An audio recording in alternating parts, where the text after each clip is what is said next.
welcome to 9-Inch Charge. Today we are going to be talking about the Empire in the Old World, and I have the great pleasure of chatting about it with an expert of the Empire. In fact, one of the first armies I ever had for Warhammer Fantasy was an Empire army this man sold me.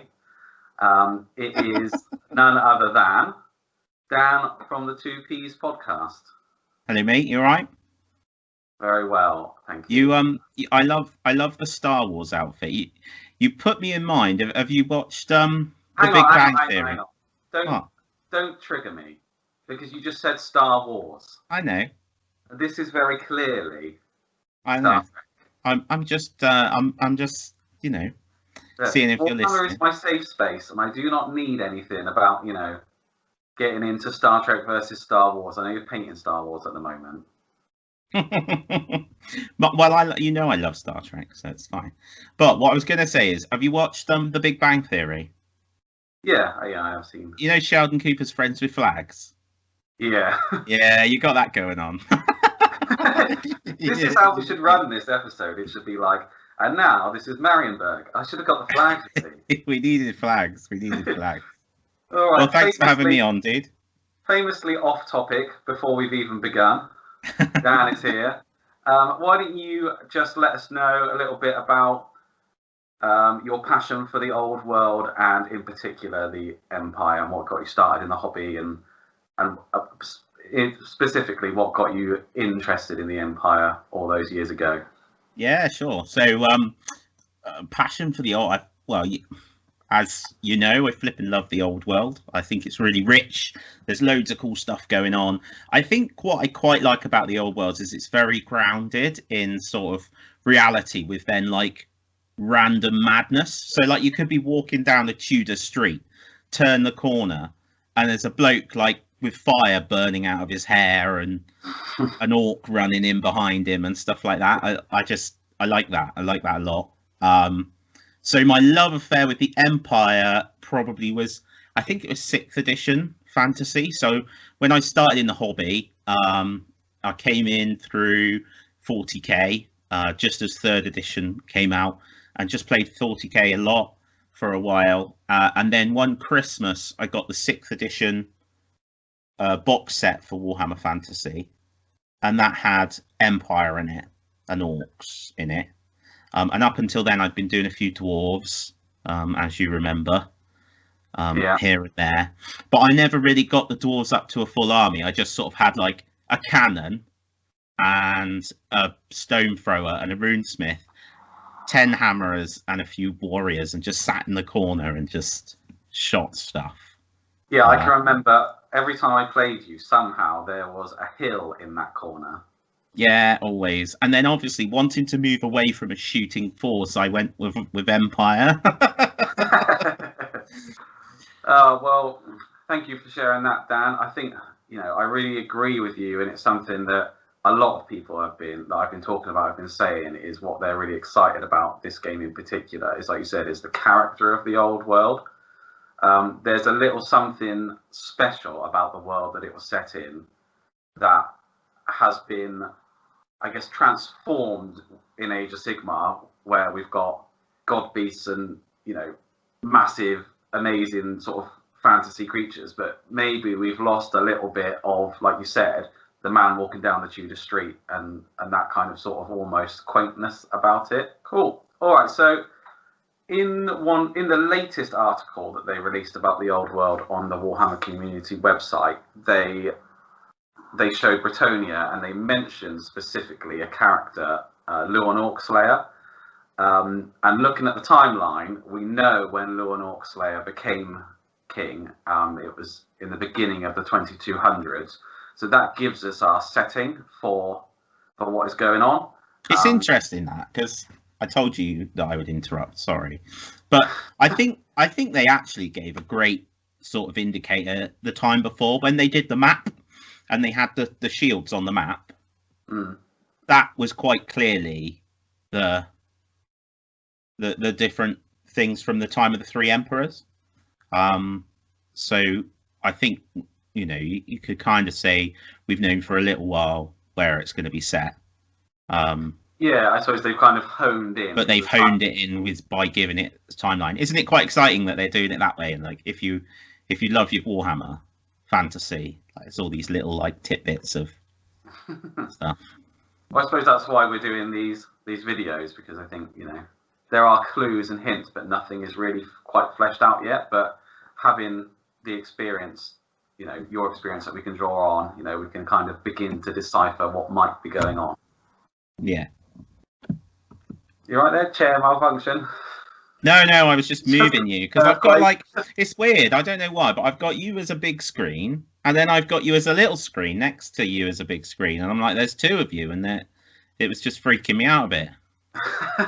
So it's just right, let me go through where we are. So Lewin Orc Slayer is 2201. So let's go back. You know, let's go back away.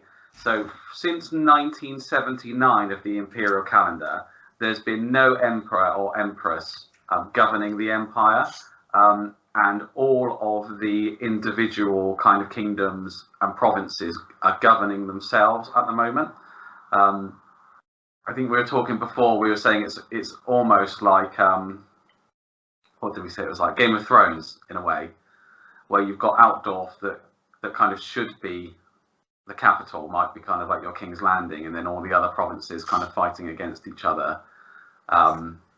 They came together for a while in the middle of the 21st, sort of 2145, was when they defeated Manfred von Carstein, and they had to kind of band together to fight the vampires. But even out of that, no one came to the front to actually unite the empire still. During that time, Altdorf, the walls were breached, you know, the city was breached, but where we are now in the 2200s, you know, those walls would have been rebuilt by now, and it's kind of business as usual for the empire at the moment. In 2203, there was a rift where demons poured out, and that was in Castle Drachenfels, which is kind of in the southwest of the empire. But you know, that's sort of day to day. There's nothing too much yet, and what is happening in this time is the empire is not quite knitted together. They're waiting for that moment where Magnus the Pious comes along and unites them in the war against Chaos, which is coming. Chaos is building up at the border up by Kislev, but nothing has actually invaded them so far. So it's a really good and interesting time to actually get involved in all the different provinces and what they stand for, what they're doing, what they believe in on their own, and how they're making it on their own. Yeah, it will be interesting. So I was having a look through the weighty tome, which is the 8th edition rulebook, and it's 2271 until 2304 is the Great War Against Chaos. So towards the back end of that century we're talking about. So it's definitely that sort of lead up. But I think it's interesting because it's going to be, I think we're going to see a lot more detail and focus around, like you say, the factions of the empire, and obviously Bretonia in there, hopefully the dwarves. Because it is going to be more focused around the old world rather than the wider Warhammer world. So it doesn't mean we won't see in the fullness of time all the other races.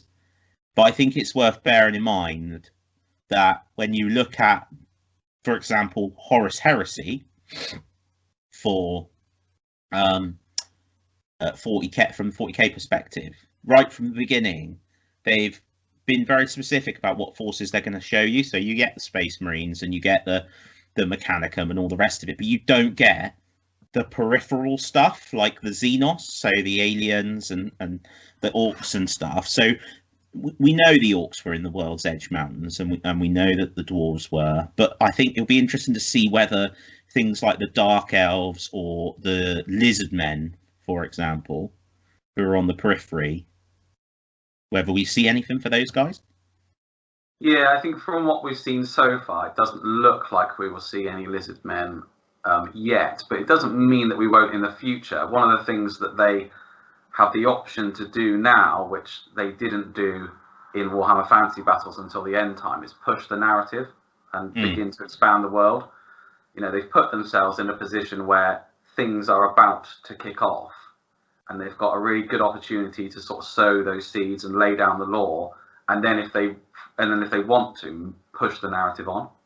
Yeah, I think what could be quite interesting as well is like you're going to see a very different army list, because prior to the Great War against Chaos, so there were no battle wizards. So you just had like random dude running around with fire coming out of his arse, burning demons. You know, you didn't because the Winds of Magic and the Colleges of Magic were laid down by Teclis as a kind of, oh my goodness, Chaos is coming, we better teach the humans something. And there was a big kind of hoo-ha about that in Ulthwam, but ultimately he came over and did it. And that gave the Empire battle mages. There is black powder in the Empire at this time. Yes. Yeah. Yeah, you can't have Empire without black powder. That would be madness. But I don't know about things. I'd have to look it up because I can't. Things like the Hellstrom rocket battery and the steam tank and all. This is the age of invention where all that is happening. So who's the guy who is definitely not Leonardo da Vinci? Do you know the guy I mean? Yeah. He's got a very Leonardo Miranglio or something like that. Yeah, so he is around during this time, creating all kinds of different inventions. So I'm hoping that we'll see some sort of, you know, a variant of the Hocken long rifle or a precursor to the steam tank or something, you know, something like that. Yeah. Happening in this time. So yeah, so it does say like Hellblaster volley guns, rocket batteries. They came along under Karl Franz, like the last Karl Franz. So you know, things like that we might not see. We might not see the Hernston Winkler pigeon bomb. You know, so yeah. Or a mechanical steed. Yeah, we won't. Yeah, we probably won't see that either. So, yeah. All right, shall we talk about the 4 provinces that are on this amazingly gorgeous map that we've got? Yeah. All right, so the first one that I want to talk about is Reichland, which is in the southwest. It's the golden eagle crescent that we can see there. So Reichland is, I guess, the most important state of the Empire. It's one of the founding states of the Empire. During the time when we played Warhammer Fantasy Battles, it was where Karl Franz lived. Altdorf is the capital, or was the capital. And it kind of leads the way in terms of its culture. It's, you know, politically, economically, religiously very significant. I guess it is the kind of place where also they'd be worshipping Sigmar, primarily. Just a really big, rich, wealthy province. Yeah, it's where all the money is, where the capital is, as well. And it's I guess as well. It's sort of, I'm just trying to remember now. I think it's quite protected in some respects because it's not. I'm not sure that it borders. Certainly on at least 3 sides, it's bordered by other provinces rather than other. So to its back, it's got the mountains that go over to Bretonnia, and then it's sort of surrounded by a river, as you can see quite clearly on the map. So it is well defended, although the walls were destroyed by the von Carsteins, so it has been breached. But Altdorf, yeah, Altdorf's cool because it's built on loads of like islands and stuff. Yeah, it's very cool. But you know, one thing that is interesting that despite that, there is something that I read in the lore that during the war against Chaos, the Altdorfers didn't really worry. They were like, well, our city isn't going to fall. You know, I think, you know, maybe they thought that, you know, like I said, because they're surrounded by other provinces and you've got like Middenheim to fight through first and Kislev, I don't think, you know, they were happy to assist, but I don't think they were particularly concerned. Well, yeah, I when you say they're happy to assist, I mean, Karl Franz's capital. I think, I don't know if they were happy, but they wouldn't have had much choice. Is there anything in particular that you remember about Reichland, other than their famous flesh shade? They had white uniforms, which is why I didn't want to paint them. Which is ironic because now, like, that would probably be one of the easier ones to paint, with a paler uniform. Nothing particularly springs out. I mean, as you say, it's all fairly focused on Altdorf and being the capital. So I guess we'll see some stuff from there. I know, to be honest, so in the edition of the book, the Empire book that I got, the studio army was painted Talabheim, so it was all red and white. So that's why I was saying to you the other day about it being built in a crater and stuff, because that was all talked about there. Here's an idea for you, which is sort of on topic, right? The meteor that hit Mordheim and destroyed it. Yeah. Imagine, right, if that was a time paradox and that meteor was actually the remains of the old world from In the Mortal Realms.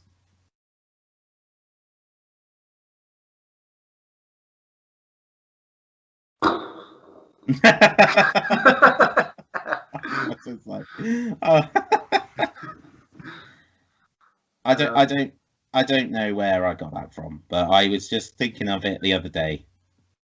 So, and they can find fragments of the old Mordheim in the fragment of the meteor that strikes them. Yeah. This is like where they find Data's head, going back to Star Trek. What they'll find. Yeah. What I'd like to see is more on the cult of Sigmar from here.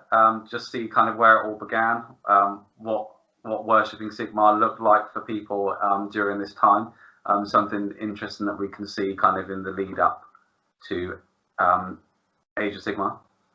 Yeah, so I mean, it must have been reasonably well established, because there is a bit in the background where, like, during the time of craziness before Magnus the Pious, 800 warrior priests of Sigmar went and started beating up a load of the priests of Manan, the sea god, on the sands, and the sands were stained red with blood, and it was all pretty bad.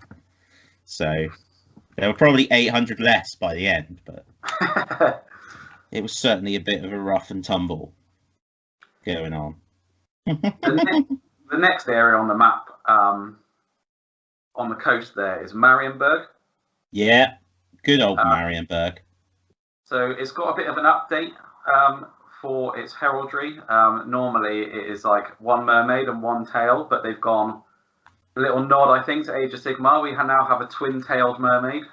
Well, I'll tell you why that is, probably because at this point Marienburg was still part of the Empire and it's like rulers. So it was only after Magnus the Pious that you had, I think, Dieter, he was called, and he was like properly corrupt, and essentially he just ran up massive debts, and then the burgomeisters of Marienburg bought the city off him, essentially, and then it became its own sort of city-state of itself, or separate from the Empire, I suppose.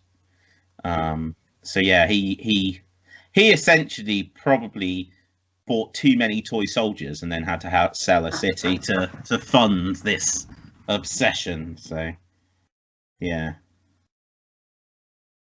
Yeah, like you said, I think it's still pretty much like that. It's still corrupt. It's still where all the money is and where all the wealth is, and people live ridiculous, exuberant lives where they have feather upon feather upon feather coming out of their hats. And and now they've got an amazing opportunity to make even more money and be even more resented by the rest of the Empire, that would have come about 100 years before this timeline is set, where a strange ship was seen approaching, and upon the ship was a sea elf wave master, and the high elves came back and they were able to start trading through the port of Marienburg again. Yeah, absolutely. So this is where we might see some of those races or hear hints of some of those races that we said aren't really part of the old world per se, but see where their influence is. And even if we don't get a fully fleshed out army of them, it would be interesting to see what happens, because it's still a bit tentative. I mean, there's stories of like an Empire ship actually making it all the way to Ulthuan, and they get there and the elves are like, "Oh, well done, I'm making it this far, but you're not coming in." Yeah, so the elves, the only bit is Lothran, the seaport. Yeah, the only bit they'll let anyone go by choice. Obviously, Malekith has something to say about that and just lands wherever the hell he likes and starts beating Subarb and Norse tribes, and Grom the Paunch goes on a bit of a bender through the whole thing. So, anyway, we've gone off onto elves now. So what are the other provinces? Do you know what's interesting? Where have you managed to find like a really nice high res of the map? Because all I can find are ones that I can't zoom in on. You can download the picture of the map, and then if you zoom in, it's still quite high quality as you go in. Okay. But as I was saying to you before, there's a website. If you just Google like map of the old world, there's a website, Gitzman's Gallery. Oh yeah, you said about that. Yeah. If you go onto Gitzman's Gallery, it's incredible. It's like a Google Maps sort of top-down map of the entire old world with every single river, road, village, stream, town, mountain range, everything all mapped out, and you can go in and in and in, and there's so much detail there. It's absolutely incredible. So that's pretty. What I've been doing is been using that, and this map that they have made actually in its new style is still very faithful to what we know about the old world. So I've been kind of using the two in conjunction with each other, looking at what we can see on the map from the community. Okay, I understand now. I wondered how you were able to like talk so much detail, because I'm just trying to dredge things out of my brain for the general geographical places. Middenheim is the next one, the city of the White Wolf. Yeah, it is. One of the greatest and most fortified cities in the old world. Home to the cult of Ulfric and the Templars of the White Wolf. Yeah, they're amazing, mate. They are absolutely amazing. They're like, well, I don't know. The Space Wolves are the 40k version of the White Knights of the White Wolf, or vice versa, depending on who you ask. Yeah, Middenheim's amazing because it's built on this massive great rock, which it turns out has a pretty dark secret that ultimately destroys the entire old world. Because it's under there, isn't it, that they find the thing that they try and contain, and then it expands and destroys everything at times in the caves. But we don't have to worry about it for another, No, it's a way off. It's a way off. So yeah, but it's got all these massive bridges going up to it, like that start like miles away, and then you go to get up there, which is pretty sweet. I think this is an opportunity again. So we've got kind of like seafaring people, Marienburg, kind of rich port city influenced by the elves. Then we've got Altdorf, cult of Sigmar, and now we've got another cult of Ulfric that we can explore. It's almost like you could have an army book for every province. Oh yeah, well that's what you will have, because there's loads of mileage in that. Which I think it'll be interesting. It could be quite different, but the Horus Heresy has been really successful in its format, and it is a look back in the past of an existing game, and this is a look back in the past of an existing game. So I'd imagine there'll be some similarities. Yeah. So it could be that the entire story and setting for the foreseeable is just told from the eyes of the Empire, and it's only when the other races come and interact with them that we see those races in the game. Do you have anything else that you'd like to say about Middenheim? Well, there was a fantastic, and I apologise because I should have just looked it up earlier, but there was a fantastic book, and it may have been called The Knights of the White Wolf, but about the Knights of the White Wolf, funnily enough, and it's well worth a read if you can still get hold of it. I can't remember. Yeah, it must have been. I'll remember in a minute, and I'll just Hammers of Ulrich. That's what it's called. Hammers of Ulrich. That is bloody brilliant. So that's a really good, really worthwhile read, to be honest. They're quite funny. They're very funny, actually. But it also, I don't think Knights and the Knightly Orders, I really hope, and I think they will, based on just what they've shown us for Kislev, to be honest. But this is a great opportunity to flesh out the Knights and give them superb models and individual sort of heraldry, because they're freaking badass, man. They are so good. Really, really elite fighters, well above the standards of your normal Empire Joe Bloggs guy, extra resilient, really brave, fully armored. Yeah, they're just amazing. Yeah, I couldn't agree more. For me, Middenheim, like you said, it is the place where the elite fighting force are. They're the kind of one of the northernmost provinces. If the Chaos is going to invade, they're going to go through there, and they're battle hardened. They're following their cult, their leader, the White Wolf, and they're ready. So yeah, I'd love to see some more of that explored.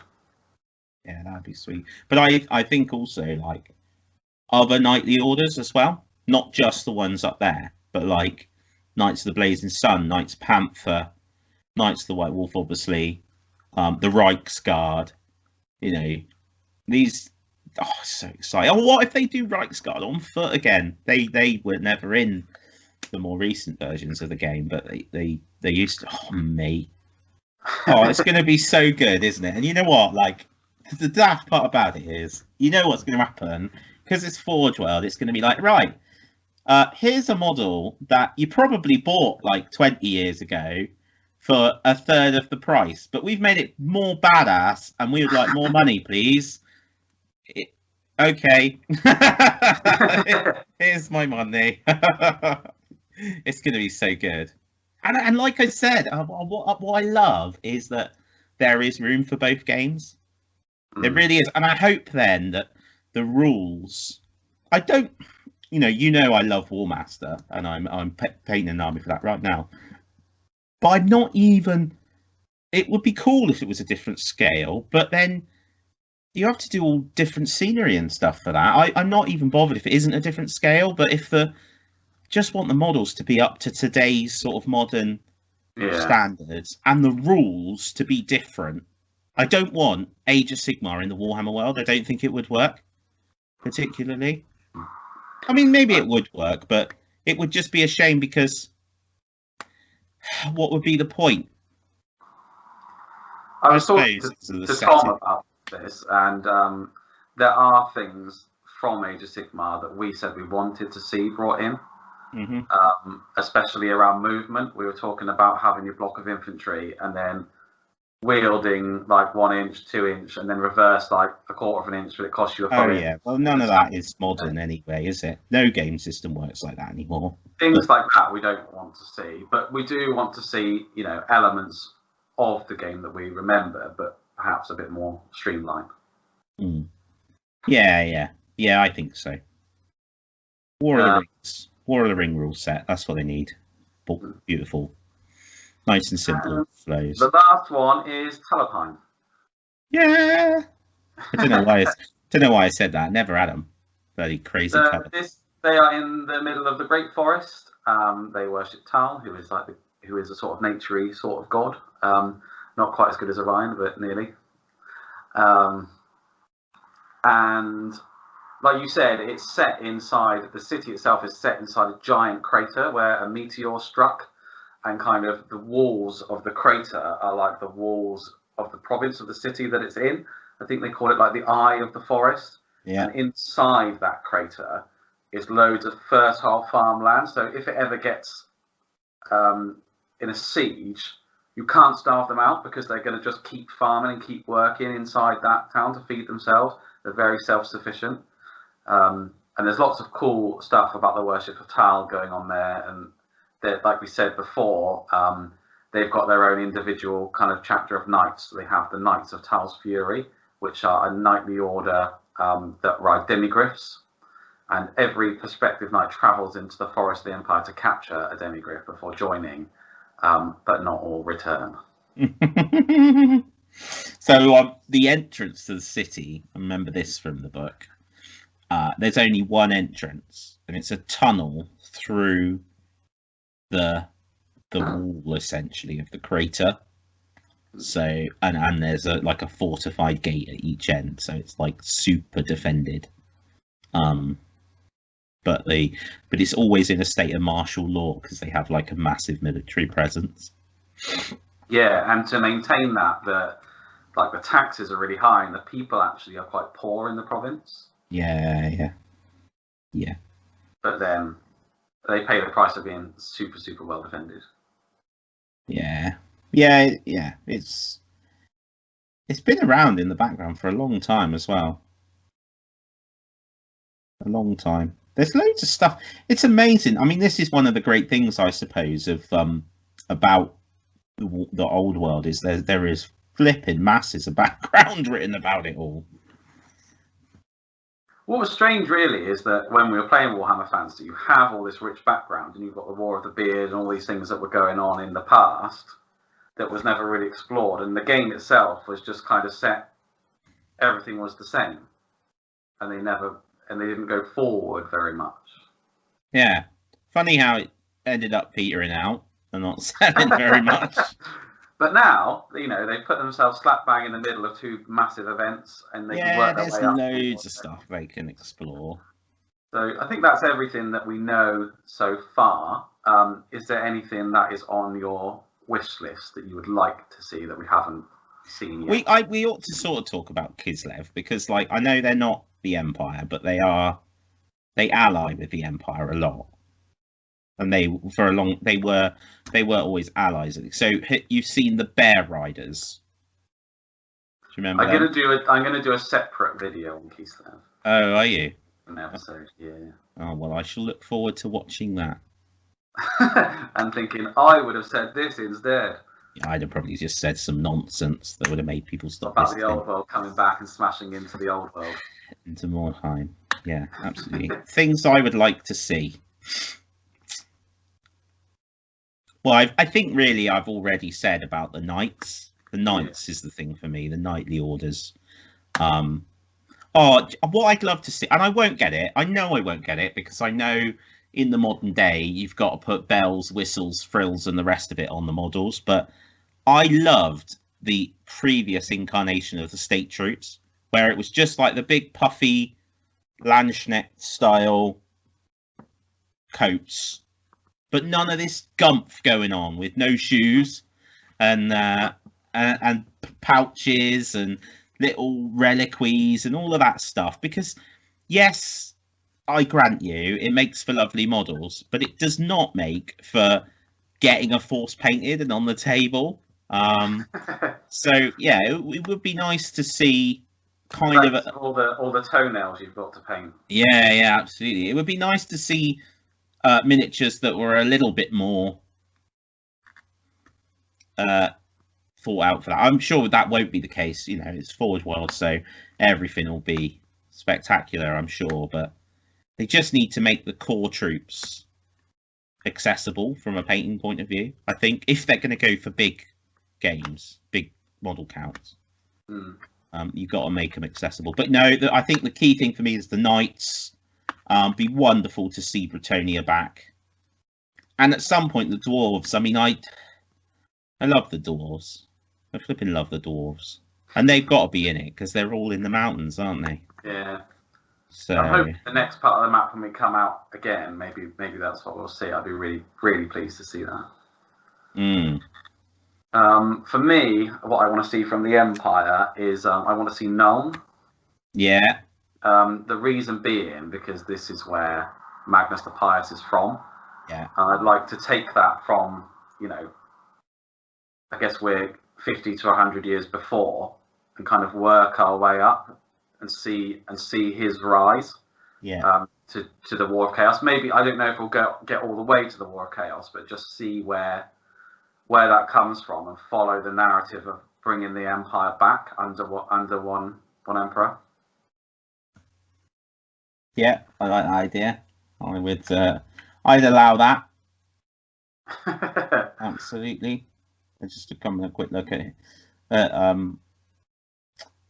the info on him. Yeah, he was cool. You heard it here first. 6 million ways to die. Choose one. Yeah, he was cool. Yeah. Okay. All right. I think that is pretty much everything that we wanted to talk about. So thank you very much for coming on, Dan. That's all right, dude. You're very welcome. I cannot wait to for our first game of this game whenever it appears. It's going to be so exciting. Well, if we can game again by then. Fingers crossed. Well, as ever, Dan, always a pleasure to chat to you. Nice to just be able to have this chat, really. And Dan and I live literally 10-15 minutes walk from each other's front doors, but due to lockdown reasons, can't visit each other's houses, or we're always kind of just popping around and things, and it's been a bit weird, bit of an adjustment, but yeah, and life. Yeah. It's incredible. We lived together for a time, didn't we? And we had like 6 months where we would literally some days just get up, move to a sofa and watch Star Trek Voyager all day. And then go to bed. And that was a good day. We could have painted so many models, man. Yeah, but we did transform one of the rooms into the house into a gaming room, which we used not many times. Yeah, I think nothing will ever beat the Storm of Magic game, where the following morning we came down to find the table in disarray and just a can of Carling with a wizard on top. The arcane fulcrum. The arcane fulcrum of the can of Carling. Yeah, good times. Yeah, good times. Cool. Okay. Well, thanks very much for having me on, dude. And hopefully for everyone listening, you'll get somebody that's a little bit more knowledgeable and a less kind of wishy-washy meteors from the sky. Magnus the Pious is cool. And fireballs coming out of people's asses because the College of Magic hasn't been founded yet. It was rough times. All right, cheers, dude. Cheers, mate. Bye. Thank you very much for watching. I know that Sigmar has a really special place in Azure for everybody who made it to the very end. If you like this video, please like it. If you'd like to see more, please subscribe. As always, I hope you're happy, safe and healthy. And most of all, I hope that all your charge rolls are at least a 9. See you next time.